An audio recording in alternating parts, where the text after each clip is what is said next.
What if the monsters in ancient legends weren't just fantasies, but warnings wrapped in scales and shadow? Today, we're diving into one of Africa's most terrifying mythical creatures through a dark tale of debt. Sacrifice and the price of greed. The story you just heard draws from the Grootslang, a creature from South African folklore that's older than diamonds themselves. According to legend, when the gods first created animals, they made a terrible mistake. The Grootslang combined the cunning of a serpent with the strength of an elephant, becoming so powerful and intelligent that the gods feared their own creation.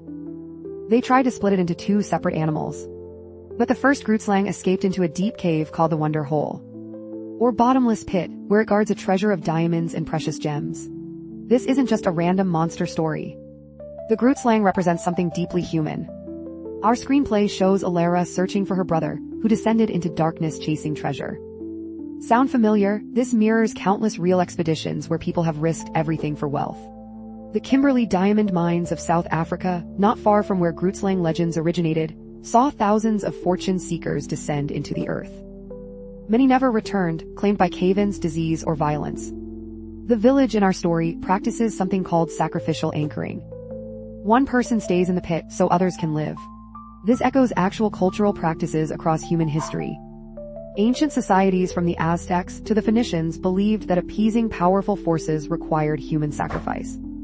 The story transforms this historical reality into supernatural horror, asking us to consider what we'd sacrifice for survival or wealth. Notice how the elder speaks in riddles and shadows. This reflects the oral storytelling tradition of African griots and wisdom keepers. These storytellers never gave straight answers because the journey to understanding was as important as the knowledge itself. Riddles forced listeners to think, to question, to engage deeply with the moral lessons embedded in tales. The physical description of the Grootslang matters too.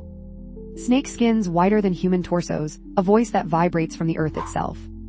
These details connect to real serpent worship across Africa. Python gods appear in West African Vodun traditions. The rainbow serpent features in creation myths from multiple cultures. Giant snakes represent primal forces, ancient wisdom, and the dangerous power of nature itself.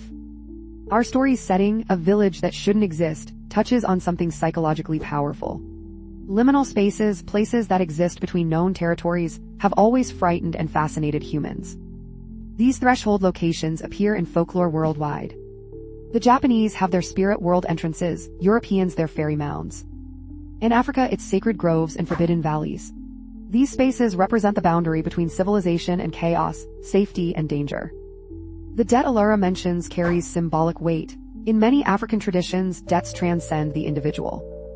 Family obligations pass through generations. This communal responsibility shapes entire social structures.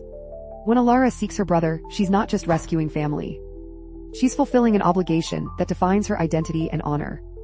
The Grootslang's bargain, trading life for life, reflects a worldview where nothing comes free. This transactional relationship with supernatural forces appears across mythologies. Greek heroes made deals with gods. Norse warriors bargained with valkyries. The concept that powerful beings require payment for their gifts is nearly universal. It reminds us that our ancestors understood consequences in ways we've forgotten. Modern storytelling still uses these ancient patterns. Horror films place characters in isolated locations where normal rules don't apply. Video games create underground dungeons guarding treasure. We're endlessly fascinated by the same archetypal journey. Descend into darkness, face a monster, claim a prize, or pay a price. The green flame in the Elder's hut isn't random either. Across cultures, unusual fire colors signal supernatural presence. Green flames specifically suggest poison, decay, and unnatural forces. Alchemists and witches in European folklore used green burning substances. This color choice immediately signals danger to our pattern-recognizing brains. What makes the Grootslang legend particularly interesting is its geological connection. The Wonder Hole is a real location in South Africa, a limestone cavern of unknown depth. Local communities genuinely believed it housed a monster, when reality provides mysterious deep holes in diamond-rich territory. Human imagination fills them with appropriately terrifying guardians. This tale ultimately asks a question that transcends culture and time. What would you sacrifice for what you love? Would you descend into the earth, face the ancient and terrible, risk becoming the very anchor that holds others captive? The Grootslang doesn't just guard diamonds. It guards the truth about human nature, our greed, our loyalty. and the prices we're willing to pay when the earth beneath us starts to rumble.